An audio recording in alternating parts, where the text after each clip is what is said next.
un interviu al domnului J.D. Vance, pe care l-a dat la Europa Liberă Moldova, un interviu foarte interesant. Armatei ucrainene în 2020. Ce v-a făcut să vă alăturați armatei ucrainene în 2022? Bine, în 2022 nu aveam de fapt intenția să mă alătur armatei ucrainene. Gândul meu a fost să vin și să fac, știți, muncă umanitară. Mi-am zis că sunt cam bătrân pentru a lupta, mă gândeam că mi-a cam trecut timpul pentru așa ceva. Iar programul meu de lucru la acea vreme era de 2 săptămâni la muncă, 2 săptămâni libere. Așa că ideea a fost că voi merge acolo și voi ajuta în vreun fel. Dacă nu reușeam să fiu de folos, atunci aș fi plecat, nu? Nu avea rost să încurc lumea. Apoi am început să aducem provizii la Kiev pentru unități staționate acolo, dar și ajutoare umanitare, alimente și alte lucruri pentru civilii refugiați. Și au fost unele zone la nord de Kiev, cum ar fi Bucha și altele, unde am intrat după ce au fost eliberate și am văzut cu ochii mei consecințele a ceea ce făceau rușii. Așa că am început să ne antrenăm și în felul acesta am ajuns să primesc invitații de a merge în Donbass. Am acceptat una dintre aceste invitații și în felul acesta m-am pomenit acolo, deci nu m-am uitat pur și simplu la știri și m-am trezit spunându-mi o să merg la luptă. Nu așa s-au întâmplat lucrurile, a fost mai degrabă o succesiune de întâmplări care au dus la asta. În cele din urmă m-am alăturat batalionului Lupii lui Da Vinci. Bun, o să vă încarc link-ul în comentarii pentru că mi se pare foarte, foarte interesant.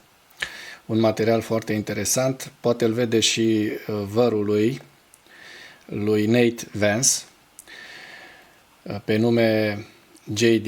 Vance. Și acum trecem la principalele subiecte ale războiului din Ucraina.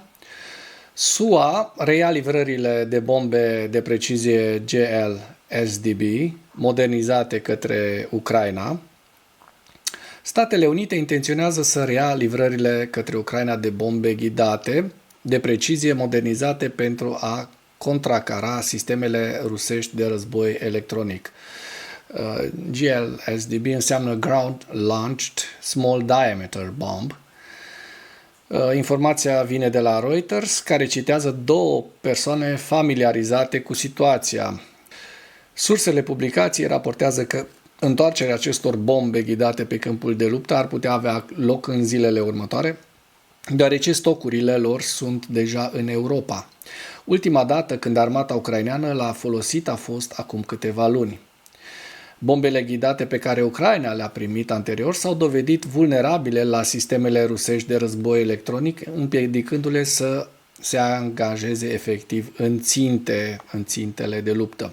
În acest sens, în ultimele săptămâni au avut loc 19 lansări de test ale versiunilor upgrade menite să crească rezistența acestora la blocarea dispozitivelor. Pentru referință, aceste bombe sunt o muniție ghidată cu precizie cu o rază de 100 de mile, adică 161 de kilometri, care combină o bombă transportată în aer GBU-39 cu un motor de rachetă M26. Acestea permit Ucrainei să lovească centrele logistice și pozițiile depozitelor munițiilor rusești dincolo de linia frontului. Muniția a fost achiziționată în timpul administrației fostului președinte Joe Biden. Așa, o veste foarte interesantă. Trump, despre declarația de încetare a focului a lui Putin, spune: este promițătoare, dar nu completă. Vom vedea imediat despre ce e vorba și cu această încetare a focului, în care eu, sincer, nu cred. Pentru că Ucraina nu o să accepte niciodată să nu se mai înarmeze și să nu primească arme cel puțin de la partenerii europeni. Președintele american Donald Trump a comentat declarația liderului rus Putin cu privire la un armistițiu de 30 de zile în război. La Sky News, în timp ce era cu Mark Rutte, care este șeful NATO, care a fost în vizită la Casa Albă, după cum au raportat jurnaliștii, Trump a spus că Putin a făcut o declarație foarte promițătoare, dar nu a fost completă. El a mai spus că este gata să discute cu șeful Kremlinului pentru a asigura încetarea focului. Trump a spus că trimisul său special, Steve Witkoff, este în discuții serioase în Rusia. Sper că Rusia va face ceea ce trebuie, a spus președintele american. S-au auzit explozii la Moscova și în regiunea Moscovei. În dimineața zilei de 14 martie, adică astăzi, s-au auzit explozii în capitala Rusiei, Moscova, și în regiunea Moscovei și era vizibil fum. Autoritățile au anunțat un atac ucrainean cu drone și au raportat deja că ar fi doborât 4 dintre ele. Au apărut aceste lucruri pe canalul rus de Telegram Astra și a mai raportat primarul Moscovei, Serghei Sobyanin, care spune locuitorii din regiunea Moscovei au raportat primele explozii în jurul orei 6 dimineața. După aceasta, o coloană de fum a fost văzută în Balașica, lângă Moscova. Și aici avem o înregistrare, probabil, cu ceea ce s-a întâmplat acolo. Suntem curioși să vedem. Nasol. Se întâmplă, iată, și în Rusia ce se întâmplă și în Ucraina de atâta timp. Cum ar zice englezul, Nate Vance, serve you are. Adică așa-ți trebuie, rusule, pentru că și tu faci același lucru în Ucraina. Rusia folosește aceleași narațiuni împotriva NATO ca și înainte de invazia Ucrainei, spun analiștii Institutului pentru Studiul Războiului.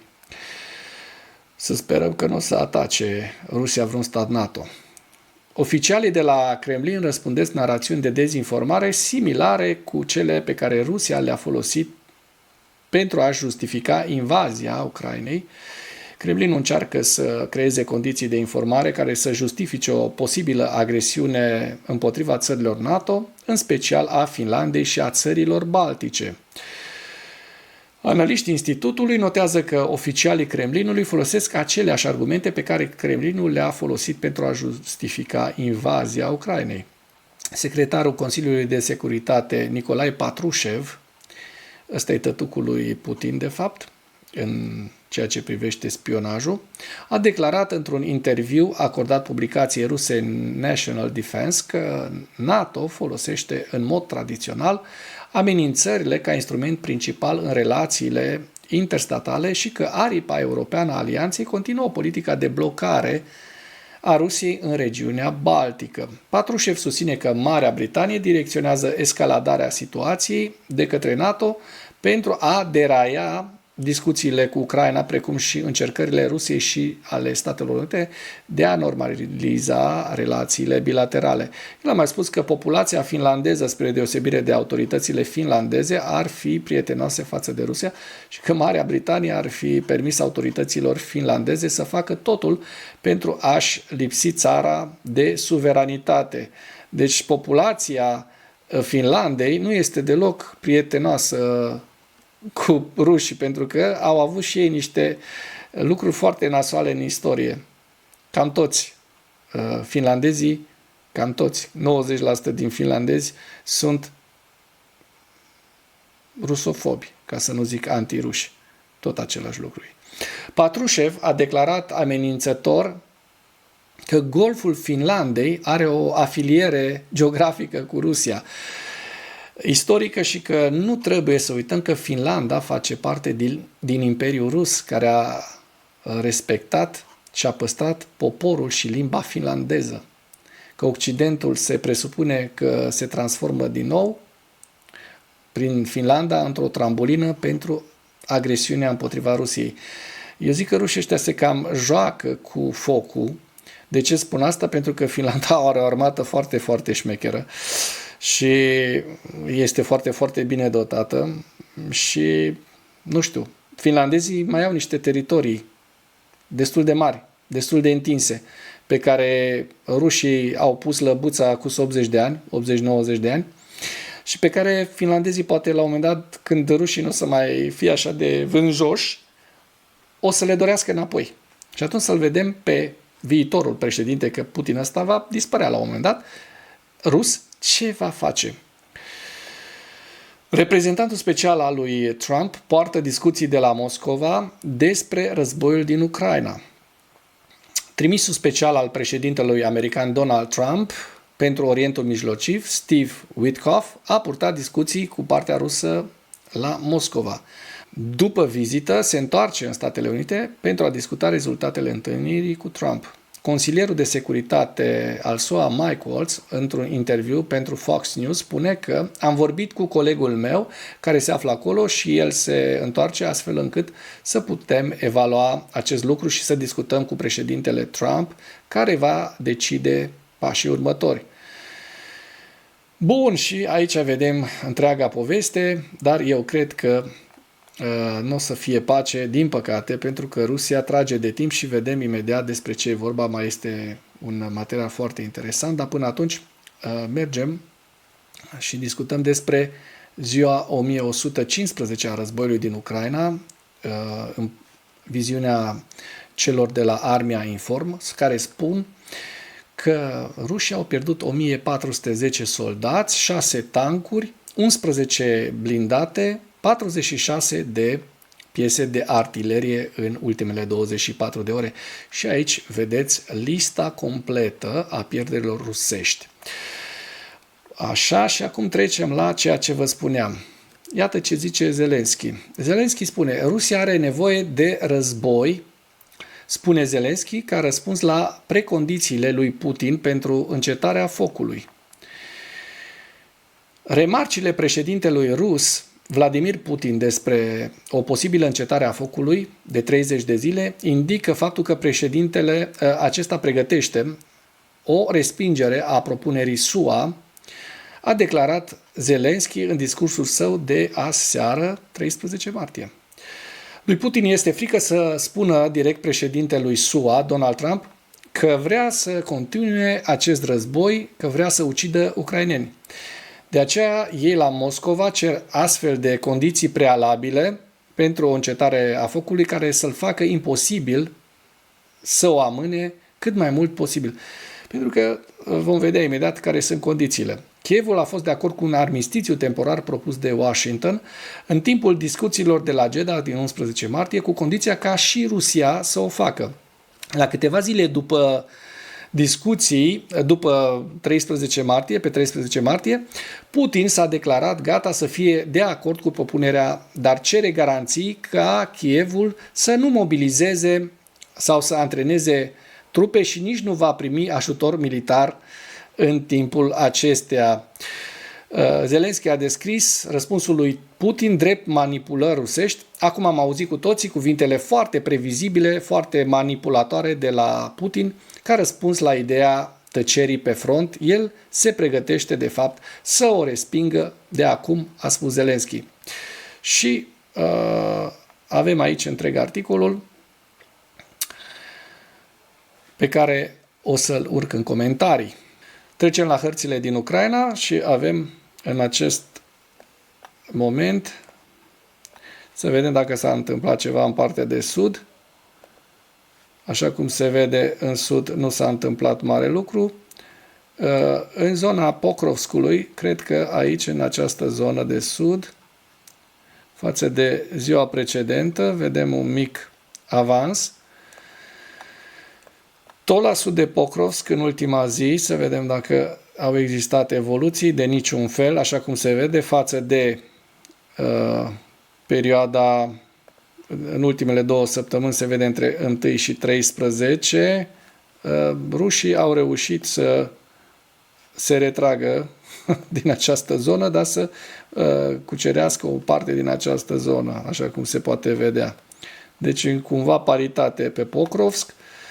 Pe Toretsk, din câte știu, nu s-a întâmplat nimic, da? În ultimele 24 de ore și nici în ultimele 2 săptămâni nu apar niciun fel de evoluții. În zona Ceasov-Iar, foarte important aici, mi se pare că au existat niște, da, se vede foarte bine, hașurat, zona hașurată, la nord de Hrihorivka, vedem că această halcă, această suprafață a fost cucerită de către forțele rusești.